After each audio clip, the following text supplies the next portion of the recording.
Welcome to A Scrap Life, a podcast solely focused on the hustlers, grinders, operators, and business owners who live and breathe the scrap metal industry every day. Here is your host, Brett Eckhart.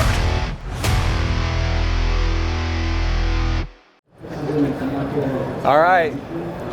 So it's not quite the dumpster talk that you guys are used to, but man, I'm super stoked. I get to sit here with Todd and Alex. I mean, these guys are pretty famous, you know? I mean, in all reality, I mean, a lot of people know you guys through dumpster talk. I mean, do you guys run into people when you guys are out cruising around? Do they say, hey, what's up, man? I was about to say, we just walk through like the casino or whatever, people stop us, they're like, you're the dumpster guys. Dumpster guys. It's pretty cool. It makes isn't that awesome though? Like, is it a good feeling? It makes us feel like look like we're a bigger company than we are, kind of. And just like really gets our name out there, so it's good. And that's the cool thing about what you guys are doing. Like, you can tell when you guys do you guys are like in it. Like, you know, you're in it to win it. Like, you guys are in it because you're passionate about the business. You're passionate about like what you guys are building over there. So it's like fun to watch the evolution of your guys' story, man. We appreciate that. And it's fun too, man. It's fun to go to this stuff because like Columbia is so small and we're doing the dumpster talk in front of like a brick wall. So to come here and like see the like different people actually do watch, that's my favorite part. I love it. And man, you guys look sharp too. Like, thank you. Man, if I look that good in a suit, I'd probably wear one of these days. But man, you guys look good. So you guys got a podcast here in a little bit, right? Yes, sir. We're 10:30. Some guys from Sahd Recycling. Okay. Kubi and Eric. Talk about kind of, they both started from the bottom of the business, kind of like we both started torching in the yard. Yeah. Now they do have a lot bigger responsibility, so talking about that, taking opportunities. Career advancement in the scrap industry. Yeah, so second day of the show, what's kind of the coolest thing that you've seen here? Or like, give me like a couple cool things you've seen while you've been walking around. We were looking at the shredder and like the downstream systems. It's pretty cool to see, like, I don't know, it's advanced technology for sure. We never seen nothing like it. Which shredders? So which ones are you looking at? Which shredder are you going to convince Dan to put in? I don't know. We've been looking at a couple different ones, but that's out of my realm. It's cool just seeing like how different things you can do to upgrade material, find different opportunities. That's what we're trying to grow. So, and this is part of that too, like doing all the social media and stuff we do. Yeah. Well, the thing is, man, like the way you grow is you come to these shows and you see like what equipment's out there, you know, what's possible, right? I mean, the old saying like Rome wasn't built in a day is the ultimate truth, because it's years of just grinding. It's years of like coming here and seeing like what equipment could we actually have in our facility someday that could make us more efficient or help us build, you know, what software could make the most sense for our business. And I mean, that's what the show's expensive, but it can provide a lot of value if as much as you want, right? As much as you're willing to put into it, you can get back out of it. It's also cool just seeing everyone. Like Todd was saying, every time we come, we recognize more people. We kind of have a deeper connection with people, so it just makes it better. It's really fun. It's like you're in the fraternity, right? Like I wasn't in a fraternity in college, so I don't really know that life. But I played football, and we had a fraternity of guys that guys that were older than us that played years before us, and that was kind of our fraternity. But I talked to guys that are in fraternities, and it's a very similar atmosphere in the fact that it's like guys that that maybe they're retired or they've changed companies or whatever, but they're still in this fraternity of scrap / recycled materials.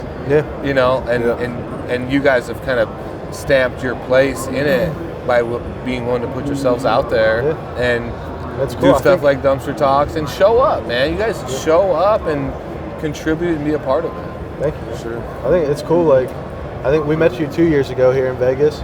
Yeah. And it's cool to see like how far everything's come with like the social media aspect of it. Well, like, you know what's a lot more crazy, people man? do that now. So. That's 2 years, right?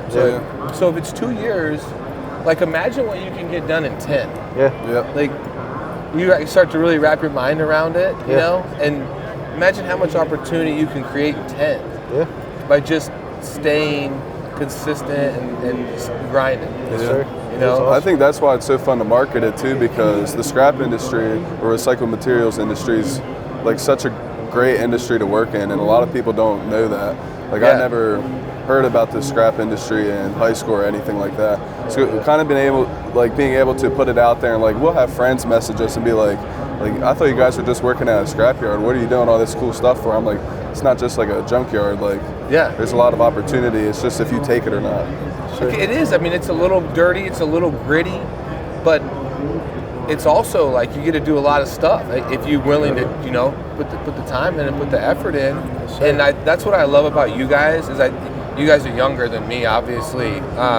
You're a lot closer to high school, into that generation of kids that are gonna have to make a hard decision here soon, right? Yep. Are you gonna go the college route, or are you gonna go the work route? Yeah. To each its own. I think both make sense for the right individual. Yeah. The work route, there's a lot of opportunity in our industry if we can showcase it and show people like what we're really about. Like I think if you could bring kids that were kind of on the fence, do I go to work? Do I go to college? And you could bring them here and be like, this is scrap. And they'd be like, oh, which I think is what's cool that you know the owners of Sahd have done for you guys is I think they had showed you that, and you guys are like, it's bigger than a junkyard. We definitely got lucky with our owners. I mean, when we started off torching 8 hours a day, that was very rough, but once they our owners, whatever we put into them, they'll put into us. Yeah, so you said that yesterday, and I really like that. Yeah, especially like it's really the truth. Like Dan, whatever, he'll put 10 times more into you if you just give half of what he gives to you back into him. So, we're very lucky. We're very lucky for that. It's crazy. Probably like if COVID didn't happen, we didn't we graduated both 2020. If COVID didn't happen, we probably wouldn't. Yeah, I would be in college right now. How'd you guys meet Dan? Like, so how'd that come about? Such a funny. You want to do? My older cousin Mike is Dan's cousin, so they're both third generation owners. Yeah, we went to school with Dan's daughter. So I'd never met Dan in high school. You did, right? Yeah, I've known Dan since I was younger. But it's weird. We're always in the same. We're always as close now. Yeah, with them every day. So So you're family then? Yeah. Yep. I always grew up. I was very close with Mike Sahd, the second generation owner. Yeah. That's Dan's dad, who was obviously second generation too. They're cousins. I would sleep over there when I was younger. I always knew he was getting up to go work in the junkyard. I did work there when I was younger. I didn't have as much of a good time when I was younger, honestly. Picking up metal. Just picking up little pieces. When you're young, man, you're just trying to make enough money to go out and have fun. You're not necessarily this is going to be my career someday, you know? I was just waiting for 12 o'clock to come, go home and get in the pool in the summers. Get some lunch, you know, eat something good. When you're that age, you can eat about anything as much as you want. And So what's the rest of the day look like for you guys? What do you guys got? What are you guys getting into? Well, we have that big podcast, and then we're going to come. We heard you're having your dad on the pod also. I am, man. I'm super stoked. So we're gonna come watch that. Listen to that. Other than that, I don't know. It's the last day for us. We fly out tomorrow. Nice. So nice. Take a party tonight and then relax a little bit.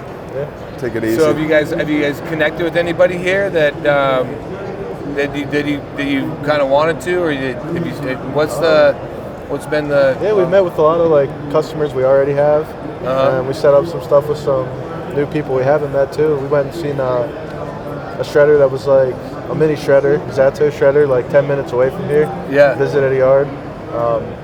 It's cool to see how different operations are set up. Yeah. I think it's just really the people. Meeting all the different people has been good. How about you? Anything? I like catching up with people. Last year in Nashville was more meeting a lot of people, but this year it's a mix between meeting new people and catching up with old people. Yeah. I love being able to reach out, when we're back home in Columbia, being able to talk to people who are all over the United States doing the same stuff we do, just catching up. Cool. I love it. It's amazing. We've only been in it for June will be 3 years for me, so I'm excited to see what, like you said, 10 years looks like. Yeah. Oh yeah, dude. I mean, you'll look back. 10 years will go quick. Yes. But you'll look back and you'll be like, man. Yeah. But just being steady and being consistent, and like I said, keep showing up. It's also just amazing what can get accomplished in 10 years. And I think that's what's so cool for me.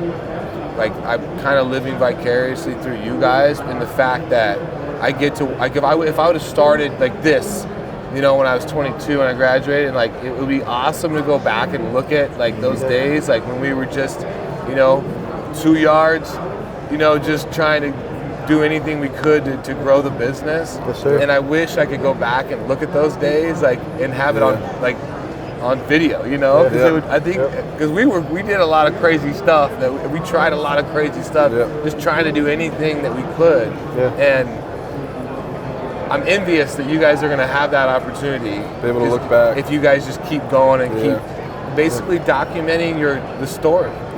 And it's think about how far, like, think about your first Dumpster Talk podcast, and then like what it looks like today, right? Like, how much more comfortable you are, like, talking to people. That's probably the biggest change, just being able to, like, when we first started, we wouldn't be able to come and do this here. My face will get red. My hands still get a little sweaty, but get a Wait little till nervous. you get up on the big stage. Oh, my Lord. I'm not shaking anyone's hands until after. Yeah, you'll be just sitting there, like, trying to dry them out. You know what? I still, even today, like, I'll still get kind of nervous, like, but I think it's just, you get a little bit, you understand. I always say, once you've ran a mile, it makes it easier to run a mile, because you know that you're going to be tired, you're going to breathe a little bit, but you know that feeling. So you're like, I know. I know what that feels like, so I'm good, you know. But it's that first getting over that initial hurdle and going through that process that actually makes it, you know, that much, you know, more comfortable. But it's a great opportunity, though.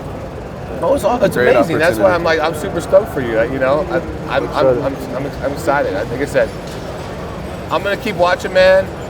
Enjoy the rest of the show, but please, if you do it for anybody, do it for me. Just keep documenting the growth, man, because it's gonna be awesome to look back when you guys have more yards, you got more equipment, you got more guys, you got more scrap, and be like, that's where we started.